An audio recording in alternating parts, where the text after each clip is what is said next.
What's good, everyone? OJ here. Welcome back to another video. Today we've got some awesome Nintendo Switch 2 news and updates to go over. So let's go ahead and jump right into it. We're going to start off with Hyrule Warriors Age of Imprisonment. How well is this game doing? What is going on overall? Well, let's talk about it because we've got a new discussion with the Koei Tecmo CEO. He's the chairman, Mr. Yoichi Irikawa. He spoke with Game City about a number of topics, including the company's release schedule of Hyrule Warriors Age of Imprisonment and other titles. And while we don't have any specific sales numbers right now at this point, he does label the game a hit, and he was actually relieved to see that the game did so well. So one of the things that I've noticed as I've tracked Hyrule Warriors Age of Imprisonment sales is that it's done pretty well across the eShop in the US and in different regions when it comes to Amazon bestsellers, when it comes to the Japanese Famitsu sales physical, when it comes to the Japanese digital sales in Japan.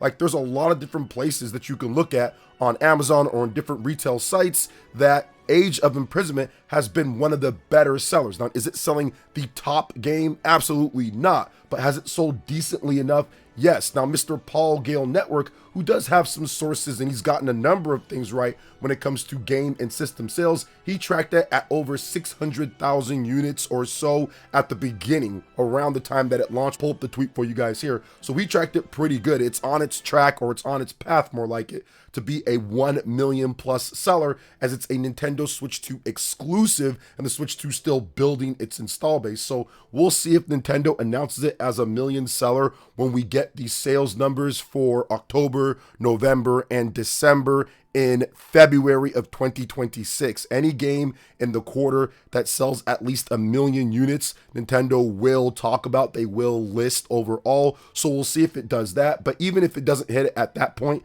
I do expect it over time to do better, because Hyrule Warriors Age of Calamity, that was a pretty long-term seller, and that was actually the best selling Warriors game of all time. There's no Warriors game that has sold better than Age of Calamity. I think that came out around 3 years or so after the Nintendo Switch 1 launched, because it was March 2017 for the launch of the system. And then I think it came out at the end of 2020. So yeah, a bit more than 3 years. But yeah, that game actually ended up selling pretty decently over a long period of time. So I'd expect the same thing with Age of Imprisonment. I don't think that there's going to be a new Hyrule Warriors game anytime soon. So this will be the premier Hyrule Warriors game for people to play on the Nintendo Switch 2 going forward. So I expect it to have a long life in front of it. Now, I did beat the game to 100% or near 100%. I'm still doing some extra stuff, but I did everything that I could when it comes to the content before you beat the game, and then post-game, a bunch of stuff opens up. And there's also free DLC as well, but I did everything that I could in that game, and it is fantastic. I really like it more than Age of Calamity, and just based off of the frame rate alone, the game runs at 60 FPS instead of 30 FPS with a lot of dips. There were issues across Age of Calamity, even though I do like that game quite a bit. I think that the combat system is much better and much improved in Hyrule Warriors Age of Imprisonment, and I think that it offers, when it comes to the overall package of graphics, presentation, gameplay, depth, everything, it's a bit better package overall than Age of Calamity, and I feel that it's really worth a play if you like action RPGs, if you like The Legend of Zelda, especially if you like Tears of the Kingdom and want to get that story kind of wrapped up overall. Then Hyrule Warriors Age of Imprisonment is definitely one game to check out. I think it's one of the better action RPGs that I've played out there in recent memory, and it was one of my top games of 2025 for the Nintendo Switch 2. I'm talking about my top 15. So yeah, Hyrule Warriors Age of Imprisonment sales update seems like the game is off to a pretty good start, and I think it's going to be one of those games that continues to sell even years down the line. So what do you guys think about Hyrule Warriors Age of Imprisonment off to being a hit according to Koei Tecmo? Let me know in the comment section below. But before we get on to the next topic, please make sure you hit that like button, subscribe if you're someone new, and click that notification bell to get my videos as soon as they drop. All right, let's jump into the next RPG content here, guys. We're going to go into what's happening with the Metaphor ReFantazio sequel. And if you've played Metaphor ReFantazio, if you went and got the best ending in the game, you know that there is an open door for a sequel considering what happens. No spoilers here, but if you haven't played Metaphor ReFantazio, definitely check it out. And of course, I know what people are going to say. What about the Switch 2 version? Yes, guys, the Switch 2 version is still rumored and it still should be coming probably next year, probably 2026. We probably should get an announcement. I think they wanted to get Persona 3 Reload out and get that fixed up because it needed a patch and it got a patch. So I think that game's been fixed up. So I think they're going to move their attention to Metaphor on the Nintendo Switch 2. But let's first talk about what's happening with the potential sequel with this game. So Metaphor director Mr. Hashino says that Atlus doesn't want to rush into a sequel with Metaphor ReFantazio. Quote, "When we initially set out to create this game, we had the ambitions of hoping to cultivate this game into one of our brands within Atlus, like a pillar. With that being said, just because we had a certain level of success, we don't want to just jump on that and quickly put out something as a sequel. We want to really give it some thought and make sure that if we are able to continue on in the series, we're putting together something that is building on the values that we were able to infuse into this game and something that would be worthwhile for the fans that would be waiting for it." So there is a lot of discussion and talking about what is happening when it comes to this game. There are a lot of mixed opinions about this game. It reviewed incredibly well. It sold over 2 million units. There's definitely some really good things about it. Heck, it was Game of the Year at a lot of different places, even though Astrobot dominated Game of the Year for a lot of different outlets. Metaphor ReFantazio was still Game of the Year at a lot of big outlets. So I do feel that this game has so much potential to even be better when it comes down to what is happening with this game and kind of what's going on.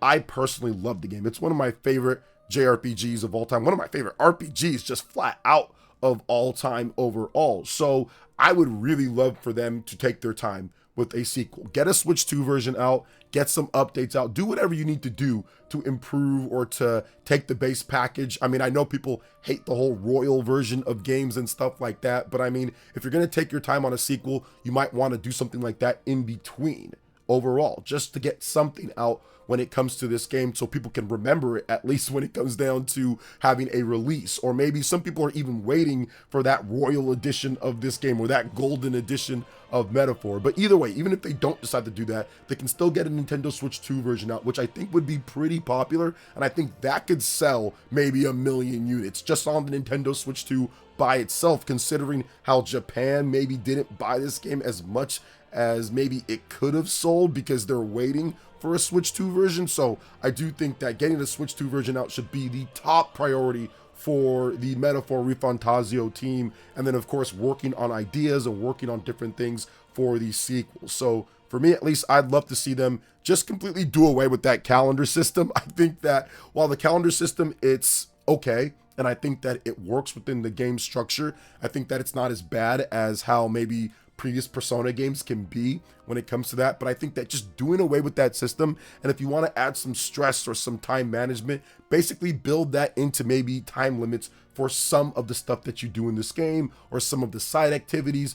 Don't make it to where it's based on the calendar system, because people are getting kind of tired of that. We've been seeing that with a lot of the games. Now SMT doesn't have it, but a lot of the games with Persona, and now this one has it. So I think just doing away with that would probably be the best bet for a sequel. I think that also making some of the story and some of the elements in there a bit more intertwined and better, I think that would be good too. There's always different things that you can do overall to make the game better when it comes down to it. So for me at least, I really love what they did with the characters. I thought the game was great, but of course there's always ways they can make it better when it comes down to it. So I'm looking forward to what they have to say and what they're going to do with this game, because Metaphor ReFantazio is a great new pillar, great new IP for Atlus, and it's a very fun game. I like the action RPG combat system where you start out in action and then you can transition to the turn-based battles. I felt that the magic and the archetype system to me was more fun than Persona's system that they have, and even SMT's system. I love the classes because I like Fire Emblem, and it reminded me of